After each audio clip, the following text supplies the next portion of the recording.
नमस्कार दोस्तों, मैं अरविंद कुमार वैष्णव। आज हम पढ़ेंगे भूकंप। भूकंप क्या होता है इसके बारे में मैं आपको बताऊंगा और पूरे नोट्स के हिसाब से बताऊंगा कि इसे प्रश्न कहाँ से बैठते हैं और कहाँ से प्रश्न आने की संभावना रहती है। ठीक है, तो भूकंप भूकंप क्या होता है सीधा समझिए कि मैंने बताया था पहले कि महाद्वीप और महासागर जहाँ मिलते हैं तो वहाँ बीच में दरार रह जाती है, छिद्र रह जाता है, तो पानी वहाँ पे रिसाव करके नीचे चला जाता है और नीचे पृथ्वी गर्म है तो फिर वो टक्कर मारना शुरू कर देता है इसे जमीन के टक्कर, और टक्कर मारता है तो बहुत बार पृथ्वी कंपन कर जाती है, तो उसे हम क्या बोलते हैं भूकंप, है ना। और बाहर आ जाता है लावा, मैग्मा लावा के रूप में, तो वो हो जाता है ज्वालामुखी हो जाता है। ठीक है, तो कंपन करती है उसे हम क्या बोलते हैं भूकंप। अब कंपन उठेगी तो उसका कोई बिंदु रहा होगा, कोई केंद्र रहा होगा, कोई जड़ रही होगी उसकी कि कौन सी जड़ से वो उठा, तो उसे हम बोलते हैं भूकंप मूल केंद्र या भूकंप जड़, है ना। उसे हम बोलते हैं फोकस। देखिए इस प्रकार से कुछ स्थिति रहती है, ये मुख्य बिंदु है, यहां से भूकंप उठता है, यहां से तरंगे उठती हैं, बहुत सारी तरंगे, 3 तरंगे पाई जाती है बताऊंगा मैं। तो तरंगे यहां से उठती हैं तो इसे बोलते हैं भूकंप मूल केंद्र। भूकंप मूल होता है, ये जड़ होती है, मूल यानी जड़, तो भूकंप मूल केंद्र जिसे हम बोलते हैं फोकस। क्या होता है फोकस। ठीक है, फिर तरंग जाती है और सीधी 90 डिग्री 90 डिग्री कोण पर सीधा, बिल्कुल बिल्कुल सीधा, जहां पे पृथ्वी पर सर्वप्रथम इन भूकंप तरंगों को महसूस किया जाता है उसे हम क्या बोलते हैं अधिक केंद्र। हम हिंदी में उपसर्ग लगाते हैं बड़ी वस्तु के लिए, अधि प्लस अक्ष अध्यक्ष बोलते हैं हम।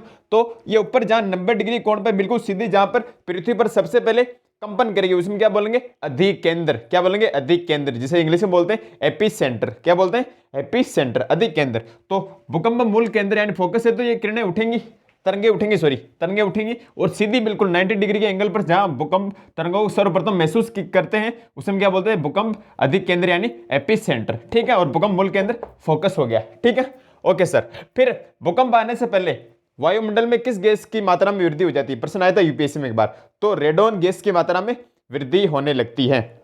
भूकंप तरंगे आते हैं उससे पहले वायुमंडल में रेडोन गैस की मात्रा में वृद्धि होने लगती है। कौन सी गैस की मात्रा में, रेडोन गैस की मात्रा में। ठीक है, फिर बात करेंगे भूकंप के कारण क्या क्या, मुख्य कारण कौन कौन से, तो ज्वालामुखी विस्फोट से, इंपोर्टेंट है, ज्वालामुखी विस्फोट से भी भूकंप आते हैं। ठीक है, दूसरा कारण है हिमखंडों के खिसकने से, हिमखंड यानी बर्फ, सिल्लियां होती है बर्फ की, वो खिसकती है तो उससे भी भूकंप आते हैं। ठीक है, बिल्कुल सही। टेक्टोनिज्म, एक बार प्रश्न पूछा गया है कि टेक्टोनिज्म क्या है, तो पृथ्वी की प्लेटों के असंतुलन से, पृथ्वी की प्लेटें से हिलती है, असंतुलन हो जाती है, यानी और क्या बोलते हैं पृथ्वी की प्लेटों के खिसकने और टकराव के कारण, इसे हम बोलते हैं टेक्टोनिज्म। क्या बोलते हैं टेक्टोनिज्म। टेक्टोनिज्म पृथ्वी की प्लेटों के असंतुलन के कारण या पृथ्वी की प्लेटों के खिसकने और टकराव के कारण क्या होता है टेक्टोनिज्म। ठीक है, नवीन वलित पर्वत या नवीन पर्वत भी इसका कारण है। नवीन पर्वत मतलब जैसे हिमालय, भारत में सर्वाधिक भूकंप कहाँ आते हैं, तो हिमालय पर्वत में आते हैं, हिमालय में आते हैं। तो नवीन पर्वत, हिमालय सबसे नवीन पर्वतमाला है, अरावली सबसे प्राचीन है, तो अरावली में सबसे कम आएंगे जबकि हिमालय में सर्वाधिक भूकंप आएंगे। ठीक है, तो नवीन पर्वत भी भूकंप का एक उदाहरण है, नवीन पर्वत। ठीक है, फिर बात करें बांध, बांध से भूकंप आते हैं सर, बिल्कुल आते हैं। अगर आपने सुना हो चिपको आंदोलन 1973 1973, कौन थे प्रणेता, सुंदरलाल बहुगुणा। टिहरी बांध का उन्होंने विरोध किया था, इसी कारण किया था क्योंकि बांध से फिर प्रेशर बनता, पानी एक जगह इकट्ठा हो जाता, फिर जमीन की प्लेटें खिसकने लग जाती है और इससे भूकंप आता है। ठीक है, ये भी कारण है। फिर ये आता है प्रत्यास्थ पुनः संचरण सिद्धांत, इंपोर्टेंट प्रश्न पूछा गया। प्रत्यास्थ पुनः संचरण सिद्धांत किससे संबंधित है, ज्वालामुखी भूकंप, तो भूकंप से संबंधित है, किससे, भूकंप से संबंधित है। ठीक है, फिर हम तरंगों की बात करेंगे। भूकंपीय तरंगे 3 होती हैं, पी, एस व एल तरंगे। पी यानी प्राइमरी वेव्स, एस यानी सेकेंडरी वेव्स और एल यानी लॉन्ग वेव्स। बात करेंगे उनके बारे में। तो पहले वापस रिपीट करते हैं भूकंप विज्ञान। सबसे पहले भूकंप कहां से उठता है, भूकंप मूल केंद्र फोकस से। फिर 90 डिग्री कोण पर ऊपर पृथ्वी पर जहां सर्वप्रथम भूकंप तरंगों को महसूस किया जाता है उसे हम बोलते हैं भूकंप अधिक केंद्र यानी एपी सेंटर। ठीक है, फिर भूकंप आने से पहले वायुमंडल में रेडोन गैस की मात्रा में वृद्धि होने लगती है। फिर भूकंप के कारण ज्वालामुखी उद्गार से, हिमखंडों के खिसकने से, टेक्टोनिज्म यानी पृथ्वी की प्लेटों के असंतुलन से, यानी पृथ्वी की प्लेटों के खिसकने और टकराव के कारण नवीन पर्वत, हिमालय में सर्वाधिक भूकंप आते हैं, बांध के कारण भी आता है। और प्रत्यास्थ पुनः संचरण सिद्धांत किससे संबंधित है, तो भूकंप से। तरंगे बात करेंगे पी, एस व एल तरंगों बात करते हैं। ठीक है, स्क्रीनशॉट लीजिए। की बात करें तो भूकंपीय तरंगे 3 प्रकार की होती हैं, पी तरंगे, एस तरंगे और एल तरंगे। P, S, L primary waves, secondary waves and long period waves या सरफेस वेव्स भी इन्हें बोलते हैं। तो बात करेंगे पी तरंगे, एस तरंगे और एल तरंगे, 3 तरंगे होती है। पी तरंगे यानी प्राइमरी वेव्स यानी प्राथमिक तरंगे, ये भूकंपीय तरंगे सबसे तीव्र गति से चलती हैं। पी तरंगे सबसे तीव्र गति से चलती हैं तथा एपी सेंटर पर सबसे पहले पहुंचती हैं। पी तरंगे, भूकंपीय तरंगे सबसे तीव्र गति से चलती हैं और एपिसेंटर पर सबसे पहले पहुंचती हैं। ठीक है, ओके। गति कितनी होती है, 8 किलोमीटर प्रति सेकंड होती है, सर्वाधिक गति होती है इनकी पी तरंगों की 8 किलोमीटर प्रति सेकंड होती है। ठीक है, ये तरंगे ठोस व द्रव दोनों माध्यमों में गति कर सकती है। इंपॉर्टेंट ध्यान रखना, पी तरंगे ठोस व द्रव, सॉलिड व लिक्विड, है ना, ठोस व द्रव दोनों माध्यमों में गति कर सकती है पी तरंगे, ठीक है। और प्राथमिक तरंगे ध्वनि की तरह कार्य करती है। प्रश्न पूछा गया यूपीएससी में कि कौन सी तरंगे ध्वनि तरंगों की तरह कार्य करती है, तो प्राथमिक तरंगे, ठीक है। अब बात करें एस तरंगे यानी सेकेंडरी वेव्स, द्वितीयक तरंगे। देखिए ये तरंगे सिर्फ ठोस माध्यम में गति कर सकती हैं, तरल में नहीं। सेकेंडरी वेव्स यानी एस तरंगे केवल ठोस माध्यम में गति कर सकती हैं, तरंगों में गति नहीं कर सकती। इस बात का आप ध्यान रखिए। गति होती है 4 से 6 किलोमीटर प्रति सेकंड और ये प्रकाश तरंगों की तरह चलती है। इंपॉर्टेंट ध्यान रखना, एस तरंगे प्रकाश तरंगों की तरह चलती है यानी प्रकाश तरंगों की तरह गति करती हैं, ठीक है। अब बात करें एल तरंगे, लॉन्ग पीरियड वेव्स या surface waves, long period waves या सरफेस वेव्स, हिंदी में बोलेंगे इन्हें दीर्घ पृष्ठीय तरंगे या धरातलीय तरंगे। एक नंबर का प्रश्न बहुत बार पूछा गया, धरातलीय तरंगे कौन सी होती है, पी तरंगे, एस तरंगे, एल तरंगे, तो एल तरंगे धरातलीय तरंगे होती है, ठीक है। तो लॉन्ग पीरियड वेव्स या सरफेस वेव्स, दीर्घ पृष्ठीय या धरातलीय तरंगे, ठीक है। ये तरंगे एपिसेंटर पर सबसे आखिरी में पहुंचती हैं। ये एल तरंगे एपिसेंटर पर सबसे बाद में पहुंचती है, सबसे आखिरी में पहुंचती है और ये सबसे कम गति वाली भूकंपीय तरंगे होती है, सबसे कम गति होती है लेकिन सर्वाधिक विनाशकारी यही होती है। सबसे विनाशकारी तरंगे कौन सी होती है, तो एल तरंगे सबसे विनाशकारी तरंगे होती है। देखिए इस प्रकार कुछ बताया था मैंने आपको कि ये तो हो गया भूकंप मूल और ये जो कि धरती है ना, जमीन, और यहाँ पे हो गया इसका अधिक केंद्र। तो यहाँ पे 3 तरंगे आएंगी, 1 2 3। तो सबसे पहले आएगी पी, फिर आएगी एस और सबसे अंतिम में आएगी एल तरंग। लेकिन सर्वाधिक विनाशकारी कौन सी होती है, तो एल तरंग होती है ना।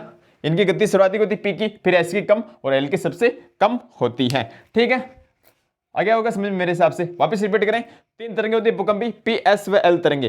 पी तरंगे प्राइमरी वेव्स, भूकंपी तरंगे सबसे तीव्र गति से चलती हैं और एपिसेंटर पर सबसे पहले पहुंचती हैं। गति होती है 8 किलोमीटर प्रति सेकंड। ये तरंगे पी तरंगे ठोस व द्रव दोनों माध्यमों में गति कर सकती हैं और ये ध्वनि तरंगों की तरह कार्य करती हैं, गति करती हैं, ठीक है। फिर बात करें एस तरंगे, सेकेंडरी वेव्स। ये तरंगे सिर्फ ठोस माध्यम में गति कर सकती हैं। एस तरंगे केवल ठोस माध्यम में गति कर सकती है, तरल माध्यम में लिक्विड में गति नहीं कर सकती है। इनकी गति थोड़ी कम होती है, 4 से 6 किलोमीटर प्रति सेकंड और ये प्रकाश तरंगों की तरह गति करती हैं। इंपॉर्टेंट ध्यान रखना, एस तरंगे किस तरंगों की तरह गति करती हैं, प्रकाश तरंगों की तरह गति करती हैं। और एल तरंगे लॉन्ग पीरियड वेव्स या सरफेस वेव्स, दीर्घ पृष्ठीय या धरातलीय तरंगे सबसे विनाशकारी होती है, सबसे कम गति होती है और सबसे अंतिम में ये एपिसेंटर पर पहुंचती है, ठीक है। अब नोट लगाइए, कुछ पॉइंट लिखने आपको। देखिए पी व एस तरंगे, पी व एस तरंगे पुश करते हुए आगे बढ़ती हैं, ऐसे पुश धक्का देते हुए, है ना, पुश करते हुए। तो पी व एस तरंगे पुश करते हुए आगे बढ़ती हैं, जबकि एल तरंगे जिगजैग वे में, इस प्रकार से जिगजैग वे में आगे चलती हैं।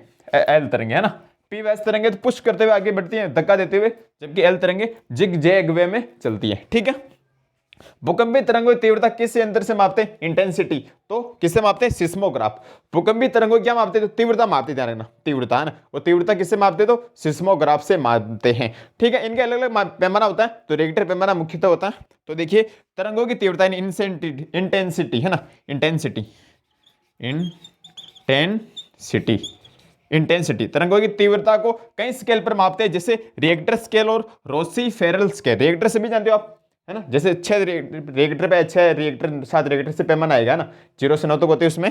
तो रिएक्टर स्केल और रोसी-फेरल स्केल, ये बार यूपीएससी में पूछा गया था, एसएससी में, यूपीएससी में, कि रोसी-फेरल स्केल क्या मापता है, तो ये भूकंप की तीव्रता मापता है, ठीक है। तो रिपीट करें वापस, पी व एस तरंगे पुश करते हुए आगे बढ़ती है, जबकि एल तरंगे जिगजैग वे में आगे बढ़ती है, ठीक है। भूकंपीय तरंगों की तीव्रता इंटेंसिटी किससे मापते हैं, तो सिस्मोग्राफ से, ठीक है। तरंगों की तीव्रता कई स्केल पर मापते हैं, जैसे रिएक्टर स्केल और रोसी-फेरल स्केल। स्क्रीनशॉट लीजिए, आगे और करते हैं। इस बिंदु की बात कर लेते हैं। तो देखिए पूरे विश्व को 3 भूकंपीय क्षेत्रों में विभाजित किया गया। पूरे विश्व को 3 भूकंपीय क्षेत्रों में विभाजित किया गया।